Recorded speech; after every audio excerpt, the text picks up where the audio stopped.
Between the two, there are 4 letters in the word left, 4 letters in the word port. Private charter only and operated by City Cruises. Coming into view next on our port side, a larger black and white vessel named the Spirit of Mount Vernon. Spirit of Mount Vernon is a lunch and dinner cruise excursion vessel, which is also operated by City Cruises. You'll see a 2-story building with a large gray roof and the word waterside on the roof. Coming into view next on our port side, that is Waterside District, which features bars, restaurants, and entertainment venues. The building originally opened back in 1983, first known as Waterside Festival Marketplace. The building's been a popular entertainment spot here in Norfolk for decades. Which offers sailing excursions out into Hampton Roads Harbor on a daily basis.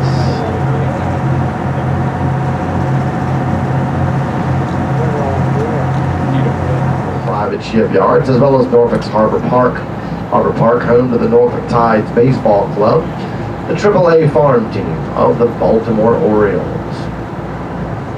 Coming into view next on our port side is the first of several shipyards we'll be passing during the cruise. Shipyard out to our port side is General Dynamics Corporation Shipyard, repairing 3 naval warships currently. Large gray flat top that you see in the back corner of the yard is the USS Kearsarge. Kearsarge is a Wasp-class amphibious assault ship. We'll see another of those vessels in just a few minutes. Go into more details about that class of warship shortly. Ship number 24 is the USS Arlington. She is a San Antonio class amphibious assault ship known as a landing platform dock, or LPD for short. That vessel is 688 feet in length, 108 feet wide. She'll carry a crew of 400. She'll transport 800 Marines. That vessel will be equipped with 6 helicopters, as well as landing craft, hovercraft, which are used to transport Marines and equipment ashore during an amphibious assault. The USS Arlington is named for Arlington, Virginia. She is named in honor of the victims who lost their lives at the U.S. Pentagon on September 11th. U.S. Pentagon located in Arlington, Virginia, just outside of Washington, D.C. The third ship that you'll see under repair to our port side at General Dynamics is ship number 95, though she doesn't have any numbers currently. That ship is the USS James E. Williams. She is an Arleigh Burke-class guided missile destroyer. That vessel is 506 feet in length, 67 feet wide. She'll carry a crew of 325 on board. That ship, currently high and dry out of the water, located within the floating dry dock Speedy. The way the floating dry dock works, the walls and bottom of the dry dock are hollow, which can be flooded with water, causing the dry dock to sink down into the river. When the dry dock is submerged, the ship is then carefully maneuvered over top of it. And when the vessel is in the right position over top the submerged dry dock, the walls and bottom of the dry dock are then pumped free of water, lifting the ship out so the bottom side repair can be done. Tied up alongside the floating dry dock inshore, you'll see a boxy gray and white barge. That is a barracks barge. Barracks barges are used as temporary floating housing and office space for ships which are undergoing repair service. You'll see the Old Virginia Shipyard inshore to our port side now. Old Virginia Yard is home to a couple of tugboat companies. Black, white, and blue tugs that you see to our port side belong to the Vulcan Materials Company. Vulcan tugs are primarily used to move sand and gravel barges around the harbor. Sand and gravel carried in those barges, most often used for the making of concrete. See another barracks barge being stored at the Old Virginia Yard currently as well.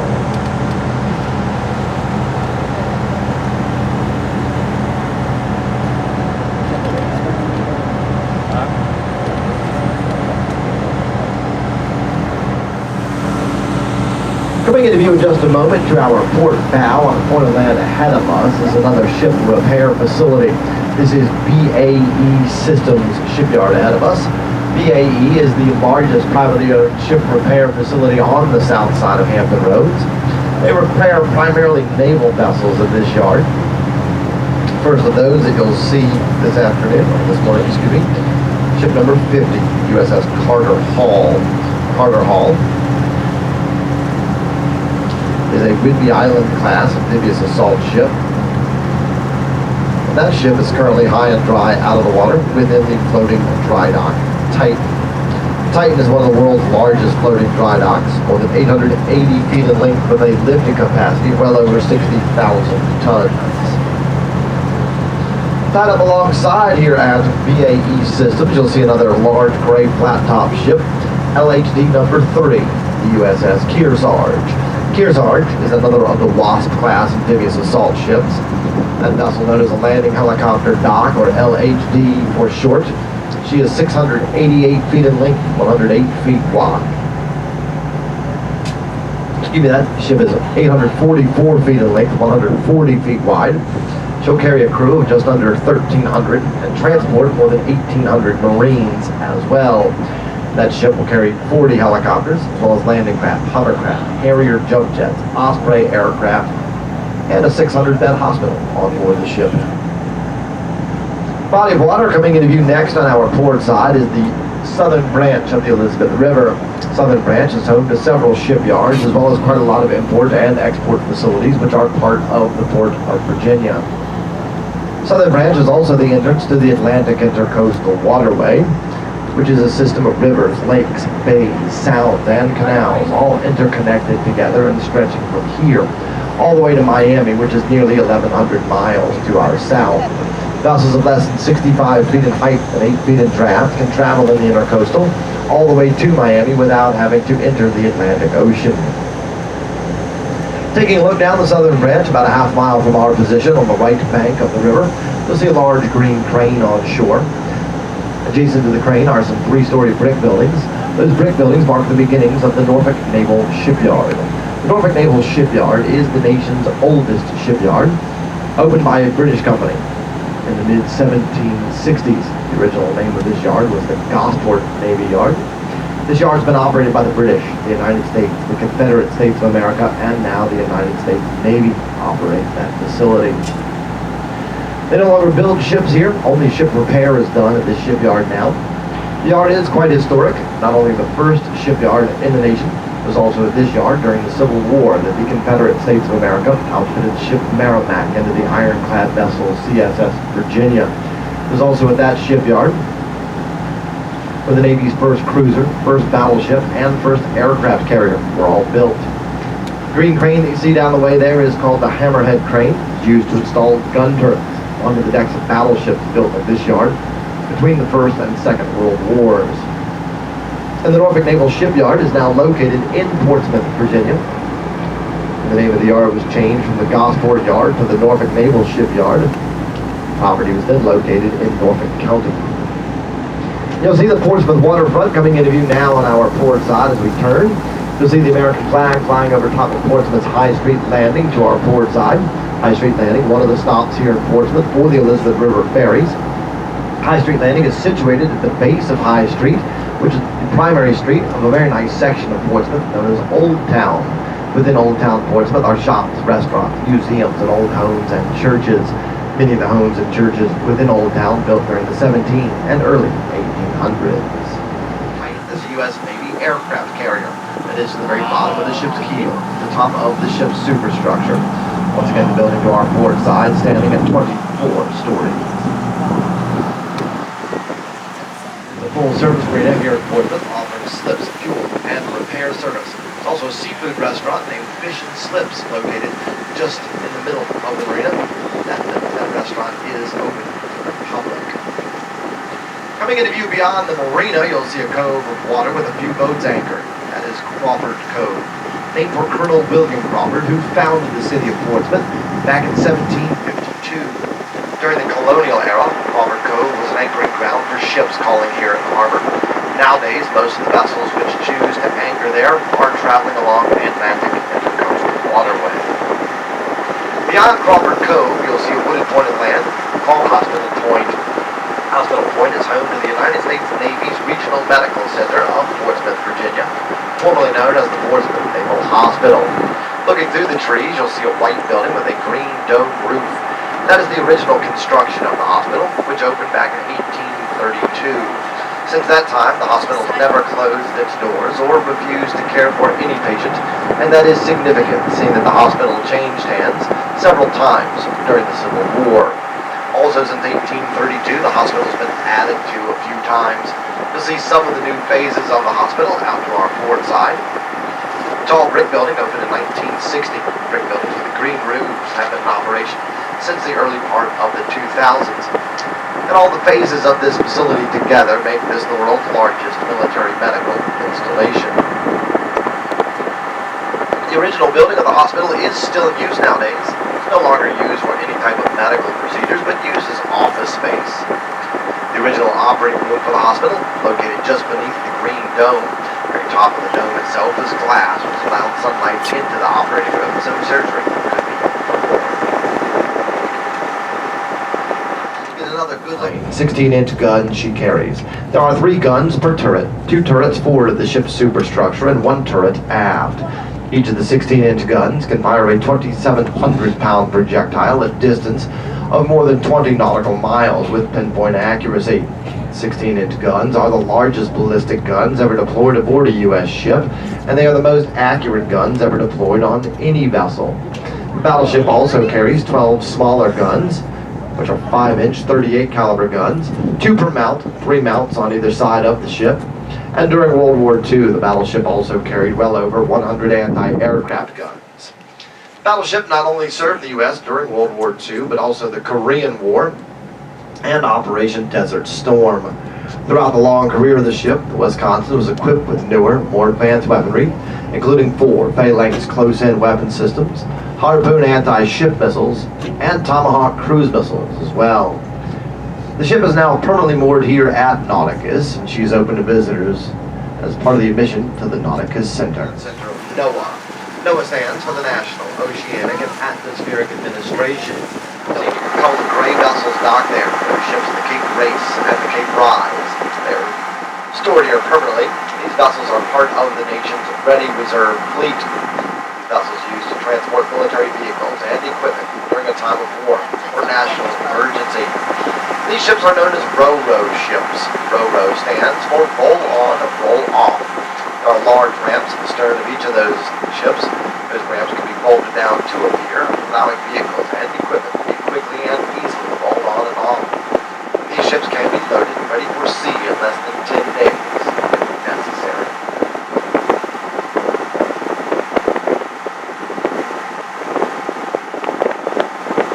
Looking back to the as we pass by the Waterfield building, coming into view inshore to our starboard side, you'll see a white wall with a couple of cannons out in front of it, and some white buildings beyond that wall. That is Fort Norfolk. Fort Norfolk built shortly after the Revolutionary War by orders of General George Washington. During the Revolution, before Fort Norfolk was constructed, British ships were able to sail past this point into the inner harbor and bombard Norfolk, nearly destroying the entire city. To keep that from happening again, Fort Norfolk was placed here as a strategic defense point, and after the fort was built, it was never used in combat. That's because no invading force ever made it this far up the Elizabeth River after the Revolution, so Fort Norfolk never saw any action. It's named the Cape Star. She's a former commercial container vessel acquired by the U.S. government last summer. Cape Star being converted into a military cargo ship. That ship will join the nation's ready reserve fleet. Bow, the pier with the American flag flying on the end is Marine Hydraulics International Shipyard, known as MHI for short. MHI repairs primarily naval vessels. The gray ship on the south side of their pier is the Wright, 1960s era general cargo ship. Illustration indicated by red, white, and blue bandings on the ship's smokestack. Coming into view on the north side of MHI pier, ship number 19, USS Mesa Verde. Mesa Verde is another of the San Antonio class amphibious assault ships, sister ships of the Arlington cast later on. The next 2 piers that we'll pass to our starboard side are the Lambert's Point General Cargo Terminals. General cargo refers to any type of cargo which is not stored in shipped container boxes. Warehouses on these piers have been used to house coffee beans, cocoa beans, plywood, chemicals, and a few other products. Items of export. And last summer, these piers were leased to a company called Fairwinds Landing.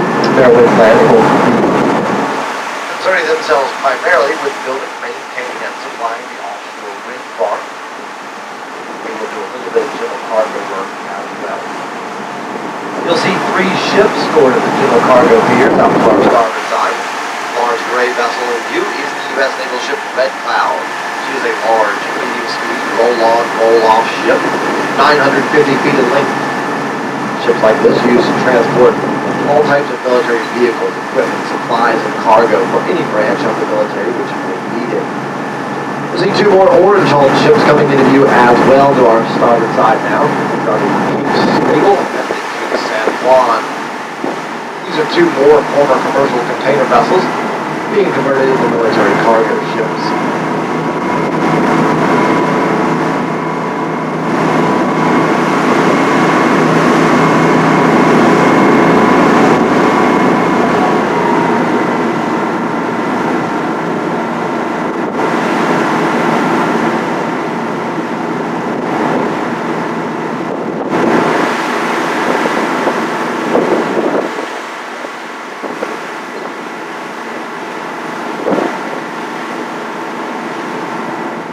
Coney Island is where the Navy stores most of its petroleum products for ships and aircraft of the Atlantic Fleet. Most of the fuel stored there is brought by way of a very long pipeline which originates just outside of Houston, Texas. And Navy oilers, like the ones you can see at Coney Island currently, pull into the piers here to load up with all types of fuels which are then used to refuel ships out at sea. The oiler that you'll see docked at Coney Island currently is the U.S. naval ship Kawanha, a Henry J. Kaiser class fleet oiler. Well, containers point home to Norfolk International Terminals, or NIT for short. NIT is the largest cargo handling facility in the port. It covers an area of more than 800 acres. NIT deals with many different types of cargo, but they mostly work with containerized cargo boxes. The cranes that you see operating at NIT are more of the Suez class of container cranes. Once again, the largest class of container crane in the world. These cranes take about 90 seconds to load or unload a containerized cargo box from a ship or barge. After the boxes are removed from ships and barges, they are either placed on the backs of tractor trailers or on the railroad cars. All types of cargoes are stored and shipped in container boxes. Things like cars, wood, clothing, electronics, even food in refrigerated containers are all shipped this way. We'll see several ships working at NIT today. The largest of those, the gray ship in the middle, which is the Madrid Express vessel, just over 1,200 feet in length.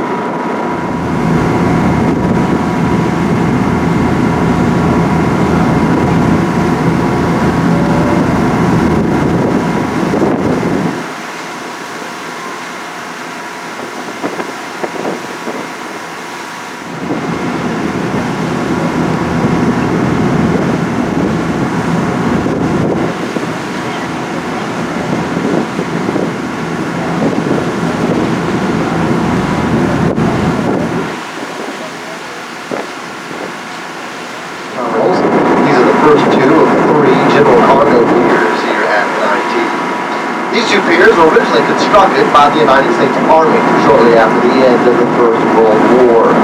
During World War II, these piers were used by the Army to load ships, both equipment and personnel, headed for the European theater of war. After World War II ended, these piers were put up for sale.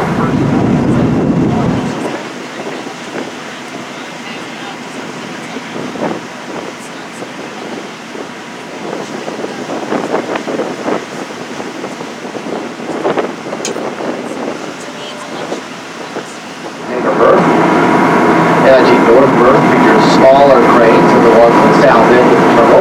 That is due to their proximity to Naval Station Norfolk. The Navy restricts the height of structures this close to the base, 220 feet tall, which is the crane at NIT North, standard 219 feet.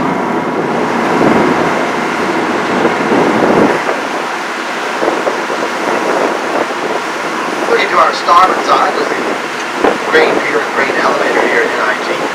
Part of the terminal is no longer use. Processing Pier 3 of Norfolk International Terminal. South side of Pier 3, or black and white ship, is the Mountford Point. U.S. Naval Ship Mountford Point is a mobile expeditionary base designed and built to carry military cargo barges, most often for U.S. military special operations areas. The ship is built with ballast tanks throughout the hull, so she can ballast up and down quickly and easily, allowing for those barges to quickly and easily load on all the ship.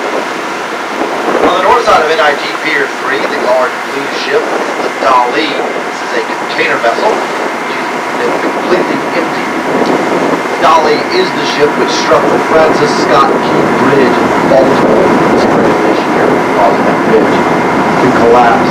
She was sent down to Hampton Roads a couple of months ago. All the containers have been removed from the ship. She's here at NIT 4 for repair. Next in view to our starboard side is the highlight of our tour, Naval Station Norfolk, Virginia. Naval Station Norfolk is the world's largest naval operating base, covering an area of more than 3,400 acres on the point of land known as Sewell's Point. The base is home to over 100 surface ships and submarines, as well as a wide variety of aircraft which operate here as well. The first ship that we'll see at the base is on the south side of Pier number 1. Right ship inshore there is named the U.S. Naval ship Zeus. The Zeus is a cable layer used to maintain, install, and remove submarine cables. The U.S. maintains a network of submarine cables along the ocean's floor. Those cables are used to listen to the movements of enemy ships and submarines. On the north side of Pier number 1, ship number 189 is the U.S. Naval ship John Naval. She is a Henry J. Kaiser class fleet oiler, 667 feet in length, 97 feet wide, and that ship will transport more than 7.5 million gallons of fuels, which are used to refuel ships out at sea through a process known as underway replenishment, or UNREPS, for short. And astern of the John Naval, out of view currently, but coming into view in a moment, ship number 57, USS Mitscher. Mitscher is an Arleigh Burke-class guided missile destroyer. On the south side of Pier number 2 inshore, you'll see warship number 69, which is the USS Vicksburg.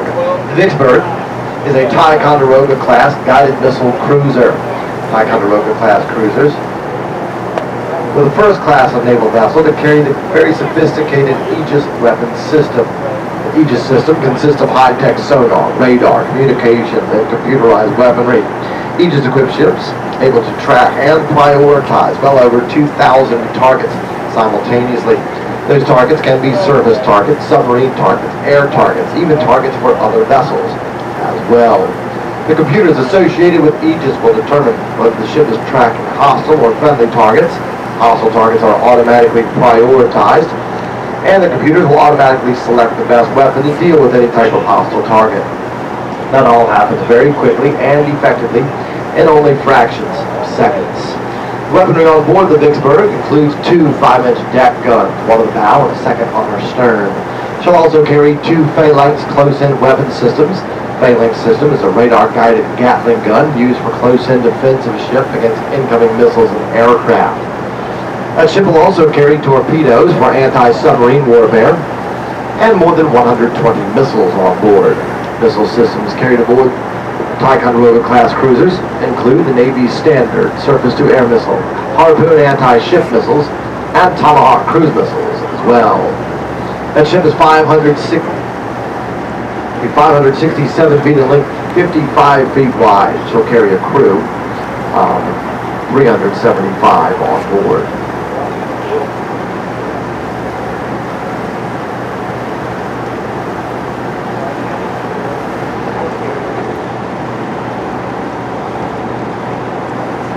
On the north side of Pier 2 is the USS Tortuga, warship number 46. She is a Whidbey Island-class amphibious assault ship. That ship is one of the smallest amphibious assault ships in the Navy's fleet. She's 610 feet in length, 84 feet wide. She'll carry a crew of 340 and transport 400 Marines. That vessel will be equipped with 4 helicopters. They operate from the flat flight deck on the rear of the ship. Beneath the ship's flight deck is her well deck, where landing craft and hovercraft are stored and deployed from. Then there's the large stern gate on the rear of the ship. The stern gate can be lowered, allowing landing craft and hovercraft to maneuver in and out of the ship quickly and easily once ballast tanks in the rear of the vessel have been flooded, causing the stern to sink down to the appropriate level. Inshore of the USS Tortuga is the USS Leyte Gulf. She is another Ticonderoga-class cruiser. Pier 3 here at Naval Station Norfolk is the Navy's submarine pier. U.S. Navy stations only attack subs here in Norfolk. We'll see one Los Angeles class fast attack submarine on the south side of Pier number 3 this afternoon. The primary mission of an attack sub is to seek out and destroy enemy subs. That mission is carried out using the Mark 48 torpedo. Mark 48 is a heavyweight torpedo used only on submarines, and it is the sub's primary weapon with a strike range of well over 20 nautical miles. Mark 48 torpedo will deliver more than 650 pounds of high explosives and travels at more than 70 miles per hour. That submarine will also be equipped for long-range land attack, carrying Tomahawk cruise missiles on board. These missiles can be fired from either a surface or submerged position, and depending on the version used, the Tomahawk has a strike range of between 700 to well over 1,000 miles. That submarine is nuclear powered. She carries a single reactor, which will provide near-silent propulsion at speeds in excess of 25 knots when submerged. Reactor will function for between 15 to 20 years, giving the sub more than 1 million miles of steaming distance between refuelings. The submarine on the Pier 3 is 360 feet in length, 33 feet wide. It carries a crew of 130 on board. You'll see two more submarines now in view on the south side of Pier 4. Those two subs are Virginia-class fast attack submarines. Virginia-class subs are newer and a bit longer than the LA-class subs. Virginia-class subs, 373 feet in length, also 33 feet wide. You see about a third of a submarine on the surface. Those subs also carry crews of 130. Virginia-class submarines also equipped with Mark 48 torpedoes and Tomahawk cruise missiles. And these subs are both nuclear powered as well. These subs carry 6 reactors on board.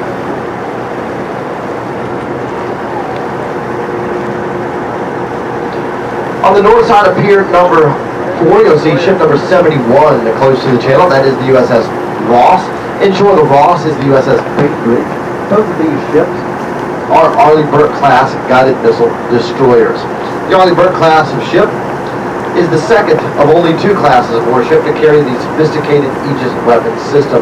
That is the same system carried on board the Ticonderoga class guided missile cruisers.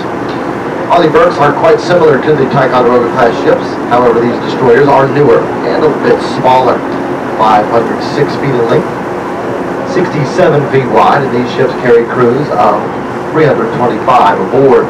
These ships are very capable multi-mission surface ships, carrying out anti-surface, anti-submarine, anti-air warfare, and long-range land attack. You'll see 2 more Arleigh Burke class ships coming into view ahead of us on the south side of Pier number 6. Close to the channel, number 72 is the USS Mahan, and inshore of her is the USS Gonzalez. Arleigh Burke class destroyers are equipped with one 5-inch deck gun mounted aboard the ship's bow. 5-inch gun has an effective range of 17 nautical miles.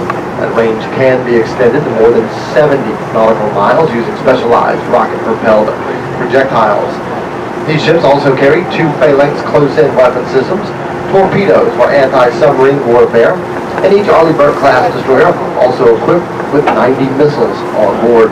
The missile systems carried aboard Aegis-equipped ships are stored and deployed from vertical launch system cells built into the ship's fore and aft decks. Missiles fired directly out of the deck at a rate of 1 missile every second and a half if necessary. Arleigh Burke class ships are equipped with the Navy's standard surface-to-air missile, used primarily against enemy aircraft, but can be used against satellites and ballistic missiles if necessary. Arleigh Burkes also are equipped with Harpoon anti-ship missiles, which are low-flying sea-skimming missiles designed to fly beneath an enemy ship's radar. And Arleigh Burkes also carry Tomahawk cruise missiles used for long-range land attack.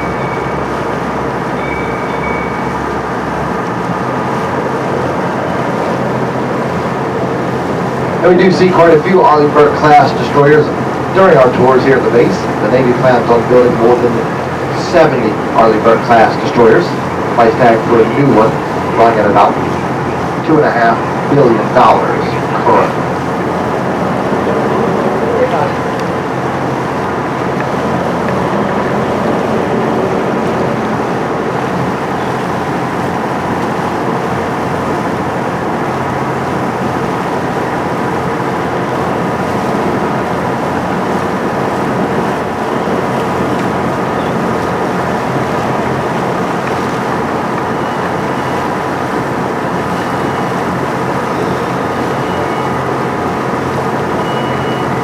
7, you'll see a couple of Aegis-equipped warships. Closer to the channel is an Arleigh-Burke-class destroyer, which is the USS Forrest Sherman, ship number 98. You'll see the superstructure of the USS Philippine Sea, Ticonderoga-class guided missile cruiser, inshore out to our starboard side.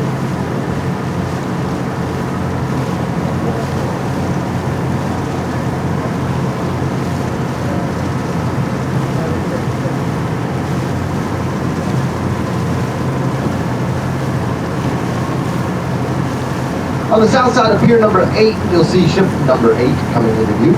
That is a USNS, or U.S. Naval ship, Yuma. She is an experimental vessel designed as a high-speed troop and equipment carrier. And she is operated by the Military Sealift Command, or MSC. Another MSC ship astern of the Yuma, that is ship number 206, which is the U.S. Naval ship Harvey Milk. Harvey Milk is the second of the John Lewis class of fleet boilers. That ship will carry about 6 million gallons of fuel used to refuel ships at sea. The process is known as underway replenishment, or UNREP for short. Basically what happens out in the ocean is the ship in need of fuel will pull alongside the oiler. The oiler will then pass over cables and fuel hoses and refuel the ship while moving through the water at speed of up to 15 knots. During the entire underway replenishment operations, the two ships must maintain the exact same speed and course so that the vessels remain quite replenishment can last anywhere from a few hours for a small ship to another 18 hours for a larger vessel like an aircraft carrier. As we move to the north side of pier number 8, U.S. Naval ship Supply will be coming into view on the north side of pier 8. The Supply is the lead ship of the Supply class or replenishment ships. 796 feet in length. She is 108 feet wide. She'll carry a wide variety of dry goods and more than 9 million gallons of fuel for refueling ships at sea. On the south side of pier number 9, inshore, you'll see warship number 5, USS Milwaukee. Milwaukee is a littoral combat ship. Littoral combat ships are small, lightweight, very fast, and very maneuverable vessels designed to operate in shallow water areas, very close to shore, including inside bays and rivers. These types of vessels are also designed to operate along with the United States Navy SEALs. Milwaukee is 350 feet in length, 40 feet wide. She carries a small crew of only 35. She will also transport an additional 100 U.S. Navy SEAL special operators if necessary. She's very lightweight for her size. The ship is all aluminum construction. She's also very fast, with a top speed in excess of 50 miles per hour. On the south side of pier number 10, ship number 17 in view. Number 17 is the USS San Antonio. She is the lead ship of the San Antonio class of amphibious assault ships, known as a landing platform dock, or LPD for short. That vessel, 688 feet in length, 108 feet wide. She'll carry a crew of 400 and transport an additional 800 Marines. That ship will carry 6 helicopters, as well as landing craft and hovercraft. There's some interesting design features of that ship. First of all, the 2 enclosed mast systems, which house very sophisticated communications and radar equipment, keeping that equipment out of sea conditions and out of the weather. You'll also notice angled sides throughout the superstructure of that vessel. Those angled sides, along with some composite material used to build up parts of the superstructure, At daylight today, it's very easy for us to catch a wake or a wave and you go flying down the track. Radar, especially. Known as a landing helicopter dock, or LHD. These vessels often referred to as helicopter carriers. She is 844 feet in length, 140 feet wide. She'll carry a crew of 1,292 and transport an additional 1,800 Marines. That vessel will be equipped with 40 helicopters, both attack and transport helicopters. She also carries a wide variety of landing craft and hovercraft on board.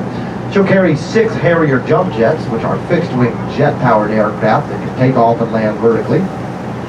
Carriers provide tactical air support during amphibious assault. The ship will also carry some of the Marines' newer Osprey aircraft, which are propeller-driven tilt-rotor aircraft that can operate like a helicopter or an airplane.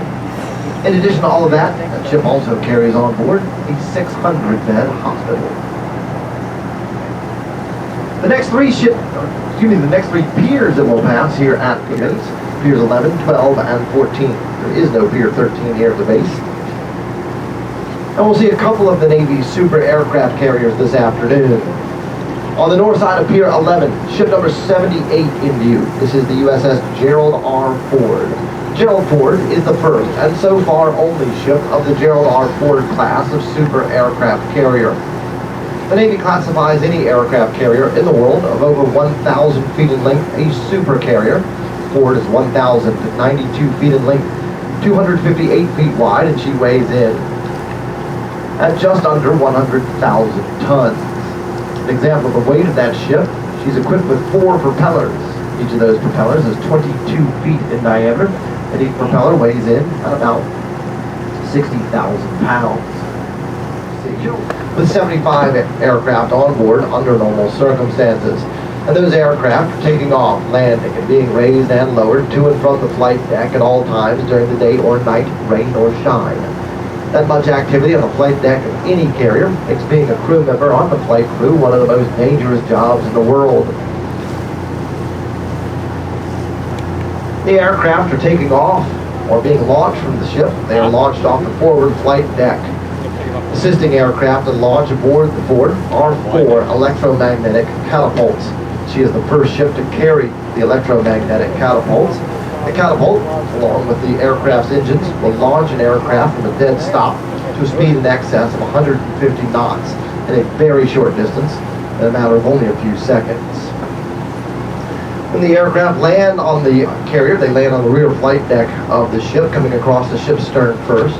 Stretched across the rear flight deck of the carrier are 4 steel arresting cables. In each of the airplanes, the aircraft carrier's air wing is equipped with a tail hook designed to snag one of those arresting cables, helping to bring the aircraft to a very quick stop in a very short distance.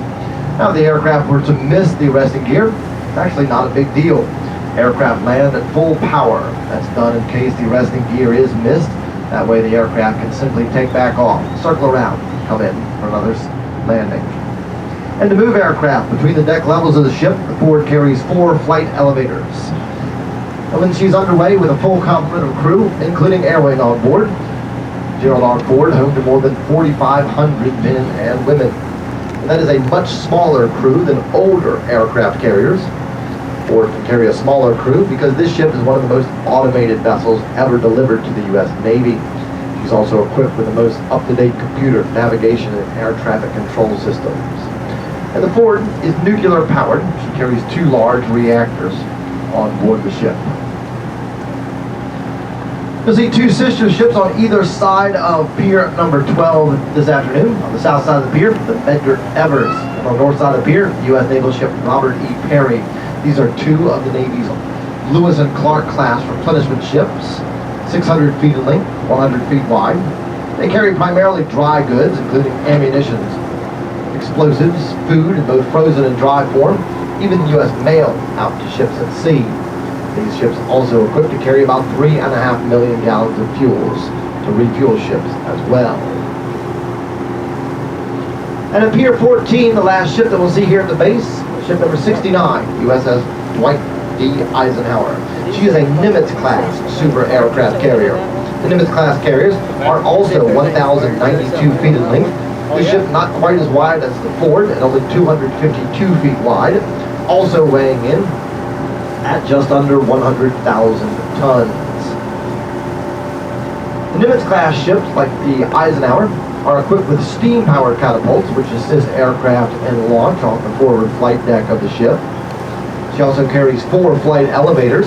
Those elevators able to move an aircraft between the hangar deck and flight deck, or vice versa, in about 7 seconds. The carrier's hangar deck is located just beneath the flight deck. That is where aircraft are stored and repaired when the ship is underway. And with a full complement of crew, including air wing on board, USS Eisenhower is home to more than 6,000 men and women. You can think of both of these carriers as floating cities. carry movie theaters, barbershops, laundromats, doctors, dentist offices, religious chapels, gyms, even a fast food restaurant that's open around the clock with the ship underway. And that is in addition to all the galleys and mess halls carried aboard the carriers. Dwight D. Eisenhower is also nuclear powered. She also carries 2 large reactors. The reactors on board the aircraft carriers provide all the electricity needed on board the ship. Most of the interior space of the carrier is air conditioned. And those reactors also provide high temperature steam for very powerful steam turbine engines, which allow for speeds in excess of 50 miles per hour. Those engines producing well over 200,000 shaft horsepower. And the Eisenhower is the last ship that we'll see at the base. This ship just returned to Norfolk about 5 weeks ago after completing a 9-month deployment to the Middle East. And looking out across the breakwater that marks the end of the base to our starboard side, you'll see out to the mouth of the Chesapeake Bay. It's about 17 miles across the bay from this point on to open sea. In the distance, you'll see the Hampton Roads Bridge Tunnel, which is part of Interstate 64, connecting the city of Norfolk on the south with Hampton, Virginia to the north. At the north opening of Hampton Roads in the distance to our starboard side is Point Comfort, named in 1607 by Captain Christopher Newport and the Jamestown settlers. Just inside of Point Comfort, the 3 ships of the Jamestown expedition first set anchor in the New World after leaving England more than 3 months earlier. Located on Point Comfort nowadays is the former United States Army base called Fort Monroe. Fort Monroe operated from the very early 1800s until just a few years ago when the fort was finally closed for good. It was last used by the Army as a classroom training venue for Army officers. Across the harbor, that is Newport News Point. Newport News Point, part of the city of Newport News, Virginia. And just around to the west side of Newport News Point is Newport News Shipbuilding, part of the Huntington Ingalls Industries nowadays. Newport News Shipbuilding is where all of the Navy's super aircraft carriers are constructed. Under construction at that yard currently are the next 2 aircraft carriers for the Navy's fleet. Those ships will both be Gerald R. Ford class carriers. It will be named the USS John F. Kennedy and the USS Enterprise. Both of those names have been used by previous carriers of the Navy's fleet.